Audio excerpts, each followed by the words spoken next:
দেখুন, দীর্ঘ 17 বছর পর্যন্ত এদেশে কোনো নির্বাচন হয়নি। দিনের ভোট রাতে হয়েছে, সুতরাং আর কখনো ভোটই হয়নি। এই অবস্থার মধ্যে দীর্ঘ 17টি বছর কেটেছে। এই ব্যথা বেদনা যেমন যারা প্রবীণ তাদের মধ্যে আছে, আর যারা নবীন ভোটার হয়েছে তাদের মধ্যেও আছে। আমি মনে করি, যেহেতু আগামী নির্বাচনটি একটি অন্তর্বর্তী সরকারের অধীনে হচ্ছে, কাজেই আমি এই অন্তর্বর্তী সরকার তাদের নিজেদের স্বার্থেই, অর্থাৎ তারা যে এফিশিয়েন্ট, এটা প্রমাণের জন্য একটা ইনক্লুসিভ নির্বাচন করবে বলে আমি আশা করি। এবং এই যারা দীর্ঘদিন ভোট দিতে পারে নাই, তারা ইনশাআল্লাহ তাদের ভোট প্রয়োগ করতে নির্বিঘ্নে পারবেন। আওয়ামী লীগ এখন ব্যান করা আছে এবং আওয়ামী লীগের রাজনীতি নিষিদ্ধ করা আছে। সুতরাং একটা নিষিদ্ধ দল সম্পর্কে, তাদের নির্বাচনে অংশগ্রহণ করা সম্পর্কে আমি একজন আইনজীবী হিসেবে মন্তব্য করতে পারি না। তবে আমার তারপরেও বলতে হয় যে নিষিদ্ধ কোনো সংগঠন অতীতে কখনো ভোটের অংশগ্রহণ করে নাই এবং আওয়ামী লীগও এইবার সেই ভোটে অংশগ্রহণ করতে পারবে না। এটাই হচ্ছে আইনগত বিধান।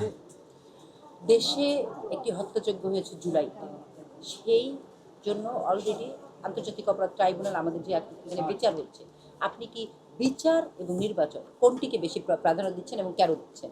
বিচারও হতে হবে, নির্বাচনও হতে হবে। বিচার না হলে পরে মানুষের আস্থা থাকবে না। মানুষের আস্থা অর্জনের জন্য বিচার থাকতে হবে, পাশাপাশি মানুষ যে তাদের অধিকার প্রয়োগ করতে পারে নাই, সেটার জন্য ভোটের ব্যবস্থা থাকতে হবে। এবং সেই জন্যই মানুষ এবং রাজনৈতিক দলগুলো, অধিকাংশ রাজনৈতিক দলগুলোই নির্বাচনের পথে হাঁটার জন্য বর্তমান সরকারকে অনুরোধ জানিয়েছে। গত 5ই আগস্টে জনতা এবং ছাত্র জনতার বিপ্লবের ফলে একটি দীর্ঘদিন তৈরি হওয়া একটা ফ্যাসিস্ট সরকার বিদায় নিয়েছে। সেই সরকারের উপরে দাঁড়িয়ে একটা অন্তর্বর্তী সরকার পরিচালিত হচ্ছে। তারপরও এদেশে মানুষ অন্তত রাতের বেলা ঘুমাতে পারতেছে, মানুষ শান্তিতে থাকতে পারতেছে। মানুষ যতটা চিন্তা করেছিল, কেননা ওই নিষিদ্ধ দলের সাধারণ সম্পাদক বলেছিল যদি আওয়ামী লীগের বিদায় নিতে হয়, তারপরে বিএনপি এক রাত্রে 1.5 লক্ষ লোককে জবাই করবে, কিন্তু বিএনপি একটি লোকের গায়েও হাত দেয় নাই। এটা হচ্ছে সবচেয়েতে রাজনৈতিক দলের সার্থকতা, এবং রাজনৈতিক দল তাদের নিজস্ব ধৈর্যের পরিচয় দিয়েছে দেশের স্বার্থে, জনগণের স্বার্থে এবং গণতন্ত্রের স্বার্থে। না, দখল বলে বিএনপি কোনো দখল রাজনীতিতে বিশ্বাস করে না। বিএনপির ভারপ্রাপ্ত চেয়ারম্যান প্রতিদিনেই টেলিভিশনে বলছেন যে বাংলাদেশ জাতীয়তাবাদী দল একটি গণতান্ত্রিক রাজনীতিতে বিশ্বাস করে, এবং সেই বিশ্বাস নিয়ে এখনও তিনি আছেন। এবং গত 2 বছর পূর্বে কিন্তু তিনি একটা 31 দফা দিয়েছেন, যেই দফার মধ্যে এই দেশ পুনর্গঠিত করার, ফ্যাসিস্ট বিদায়ের পরে কিভাবে পুনর্গঠিত হবে সেই বর্ণনা সেখানে দেওয়া আছে। আমাদের প্রস্তুতির বিষয় নয় এখানে হচ্ছে যে ভারপ্রাপ্ত চেয়ারম্যান কখন ফিরবেন, এইটা নির্ভর করবে সার্বিক অবস্থার উপরে। দেশের সার্বিক অবস্থা যখন তিনি মনে করবেন যে এখন তার দেশে আসা প্রয়োজন, তিনি তার ব্যক্তিগত ইচ্ছার উপরে নির্ভর করে তিনি কখন দেশে আসবেন।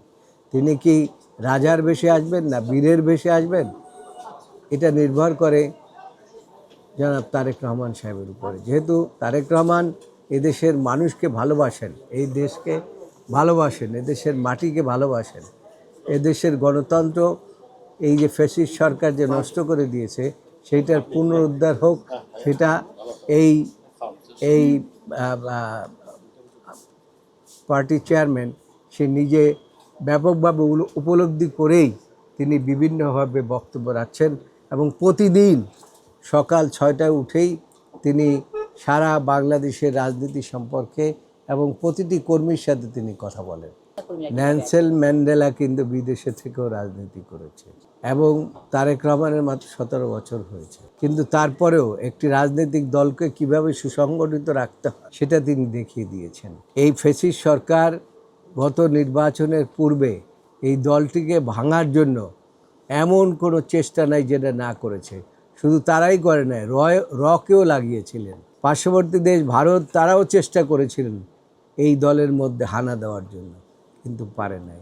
একজন ওই যে হ্যাডাম ব্যতীত আর তেমন রাজনৈতিক কোনো নেতৃবৃন্দকে ভেঙে এই দল থেকে নিতে পারে না। এটা হচ্ছে আমাদের পার্টির ভারপ্রাপ্ত চেয়ারম্যানের রাজনীতির প্রজ্ঞা এবং তার সার্থকতা। বিএনপি বর্তমানেই কিন্তু বড় রাজনৈতিক দল নয়, অতীত থেকেই এই বিএনপি বাংলাদেশ জাতীয়তাবাদী দল একটা বৃহৎ গণতান্ত্রিক রাজনৈতিক দল, এবং এই বৃহৎ রাজনৈতিক দলকে ফ্যাসিস্টরা ভয় করত। যে বৃহৎ রাজনৈতিক দল যদি গণতন্ত্র দেওয়া হয়, যদি গণতান্ত্রিক প্রক্রিয়ায় নির্বাচন হয়, তাহলে এই বৃহৎ রাজনৈতিক দলটি জয়লাভ করবে। আজকেও সকল রাজনৈতিক দলই মনে করেন এবং দেশের মানুষও মনে করেন যে বাংলাদেশ জাতীয়তাবাদী দল আগে যেভাবে ছিলেন বড় একটি রাজনৈতিক দল, গণতন্ত্রে বিশ্বাস করতেন, সেই অবস্থার মধ্যে এখনও আছে। ইনশাআল্লাহ যদি বাংলাদেশের মানুষ আবার ভোট ফিরে পায়, তাহলে বাংলাদেশ জাতীয়তাবাদী দল ইনশাআল্লাহ বিজয় লাভ করবে। এনসিপি মাত্র রাজনীতি শুরু করেছে, একটু দেখতে হবে। কেন বাচ্চা শিশু যখন জন্মগ্রহণ করে, তার ভবিষ্যৎ সে কীভাবে লেখাপড়া করে বড় হবে, তারপরে তিনি ডাক্তার হবেন না ইঞ্জিনিয়ার হবেন না ব্যারিস্টার হবেন, এটা একটু অপেক্ষা করতে হবে। এটা এই মুহূর্তে আমরা তাদেরকে রাজনৈতিকভাবে মূল্যায়ন করতে চাই না। আমরা মূল্যায়ন করতে চাই তারা একটি দল করেছে, দল করার একটা অধিকার আছে। এখন তাদেরকে তাদেরই প্রমাণ করতে হবে তারা ভবিষ্যতে এই দেশের মানুষের সাথে কিভাবে বিহেভ করবেন এবং কিভাবে মেলামেশা করবেন এবং কিভাবে এদেশের মানুষের মধ্যে তাদের অবস্থান হবে। না, বিএনপি ক্ষমতায় গেলে বিএনপি কিন্তু আগেই বলে রেখেছে তারা সকলকে নিয়ে দল গঠন করবে, দেশ গঠন করবে, দেশকে তারা পরিচালনা করবে, এটা কিন্তু আগেই বলে দিয়েছে। সুতরাং কারো উপরে প্রতিশোধ নয়, সকলকে একত্রিত করে তারা রাজনীতি করতে চায়। বিশেষ করে বাংলাদেশ জাতীয়তাবাদী দলের অ্যাক্টিং চেয়ারম্যান তিনি প্রতিদিন একই কথা বলে যাচ্ছেন যে আমরা প্রতিশোধের রাজনীতিতে বিশ্বাস করি না, আমরা সকলকে নিয়ে রাজনীতি করতে চাই। সেফ এক্সিটের কথা বলেছি আমি। না, সেফ এক্সিট তো তারা কোনো এক্সিট নেবে কিনা সেটা হলো তাদের বিষয়। তারা এখানে থেকে রাজনীতি করবে যদি রাজনীতি করতে চায়। আর তারা সেফ এক্সিট কেন নেবে? তারা তো ফ্যাসিস্ট হয় নাই এখনও তো শেখ হাসিনার দলের সাথে একীভূত হয় নাই। সুতরাং সেফ এক্সিস্টের প্রশ্ন তো আসে না।